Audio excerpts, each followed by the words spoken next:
جو خاندانی رئیس ہیں وہ مزاج رکھتے ہیں نرم اپنا، تمہارا لہجہ بتا رہا ہے تمہاری دولت نئی نئی ہے، ذرا سا قدرت نے کیا نوازا کہ آ کے بیٹھے ہو پہلی صف میں، ابھی سے اڑنے لگے ہوا میں، ابھی تو شہرت نئی نئی ہے۔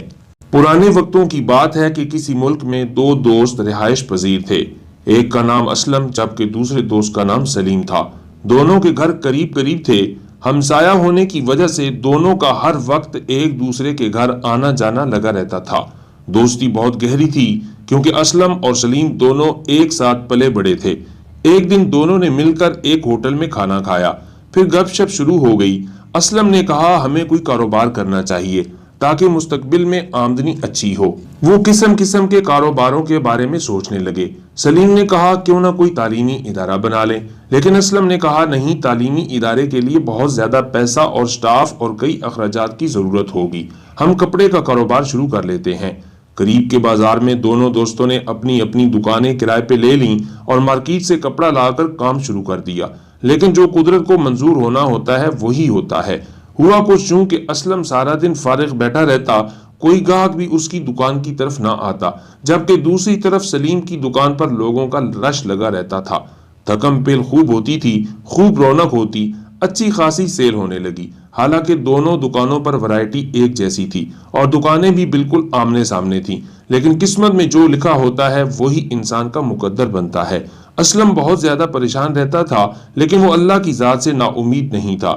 دل ہی دل میں سوچتا تھا کہ اگر اللہ نے قسمت میں لکھا ہے تو ضرور مجھے بھی مل جائے گا، اور ساتھ ساتھ دعا کرتا کہ اے میرے اللہ میرے رزق میں اضافہ فرما۔ دوسری طرف سلیم کی دکان پر خوب رونق، اس کا کاروبار اتنی ترقی کر گیا کہ اس نے ایک ملازم رکھ لیا۔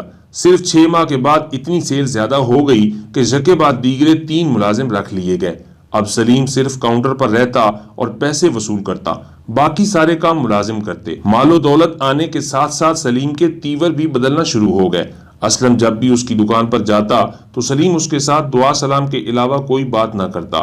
اسلم دل ہی دل میں سوچتا کہ ہم کتنے اچھے دوست تھے، اب اللہ پاک نے سلیم کو نواز دیا ہے تو اسے دوستی بھول گئی ہے، لیکن وہ کوئی بھی شکوہ کیے بغیر واپس چلا جاتا اور اللہ پاک سے دل ہی دل میں دعا کرتا کہ اے رب کریم میرے کاروبار میں بھی برکت عطا فرما۔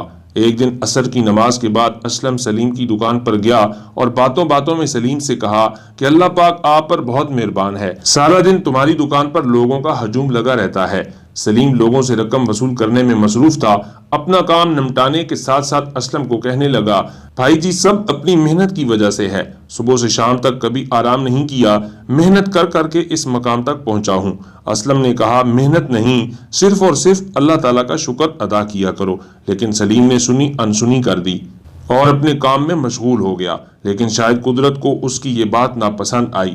تھوڑا ہی عرصہ گزرا کہ کاروبار میں نقصان شروع ہو گیا۔ آہستہ آہستہ لوگوں کا رجحان سلیم کی دکان کی طرف کم ہوتا چلا گیا اور آخرکار بالکل ختم ہو گیا۔ تمام مال و دولت ختم ہو گئی اور حالت فاقوں تک جا پہنچی۔ گھر کی ساری چیزیں بک گئیں، دکان صرف نام کی رہ گئی۔ ادھر اسلم کی دعا قبول ہوئی، چونکہ وہ ہر حال میں اللہ تعالیٰ کا شکر ادا کرتا تھا اور اس کی رضا پہ راضی تھا۔ اب اس کا کاروبار چمک اٹھا، دکان پر لوگوں کا رجحان بڑھ گیا، اچھی خاصی سیل شروع ہو گئی، کئی ملازمین رکھ لیے گئے۔ اس نے اپنے مال میں سے زکوٰۃ نکالنا شروع کی تو اور بھی برکت آ گئی۔ اب سلیم دل ہی دل میں سوچتا کہ شاید جو اس دن میں نے ناشکری کے الفاظ منہ سے نکالے تھے انہی کی وجہ سے مجھ پر مصیبت نازل ہوئی ہے۔ کبھی بھی ناشکری کے الفاظ منہ سے نہیں نکالنے چاہیے۔ اللہ کا کرم و رحم شامل حال نہ ہو تو کوئی کامیابی ممکن نہیں ہے۔ شکر کرنا رزق کو بڑھاتا ہے اور ناشکری سے رزق میں کمی ہوتی ہے۔ جو خاندانی رئیس ہیں وہ مزاج رکھتے ہیں نرم اپنا، تمہارا لہجہ بتا رہا ہے تمہاری دولت نئی نئی ہے، ذرا سا قدرت نے کیا نوازا کہ آ کے بیٹھے ہو پہلی صف میں، ابھی سے اڑنے لگے ہوا میں، ابھی تو شہرت نئی نئی ہے۔